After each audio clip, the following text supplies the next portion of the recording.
Ce samedi 5 novembre, CIST, un nouveau prime de la 10e saison de la Star Academy que propose TF1. Alors que Paola et Carla ainsi que Léa et Tiana se retrouvent en danger, les prestations des différents élèves seront scrutées de près par le corps professoral ainsi que le directeur, Michael Goldman.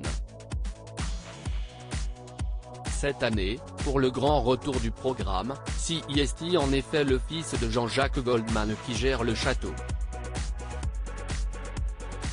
Mais qui est-il vraiment? Très mystérieux, pure people. Comme a décidé de se fier aux astres pour en apprendre plus sur quelques traits de caractère que le signe du lion pourrait bien lui conférer.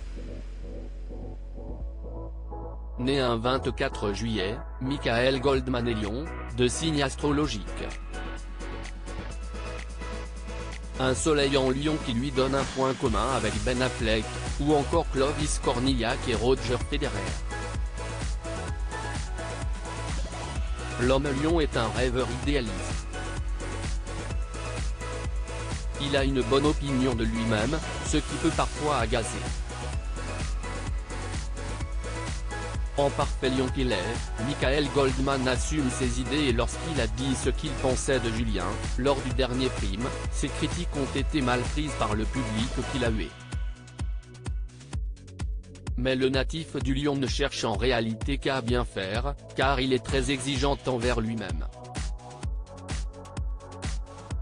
Positif, il fait fi de ses états d'âme assez rapidement, et sait aller de l'avant. Le natif du lion, un leader né en revanche, il n'est pas bon psychologue. En effet, celui qui hérite du lion en signe solaire est souvent à côté de la plaque quand il s'agit de comprendre l'autre. Il a également beaucoup de difficultés à se remettre en question, et à voir le monde au travers d'autres yeux que les siens. Signe de feu, il est très solaire et paraît souvent détaché.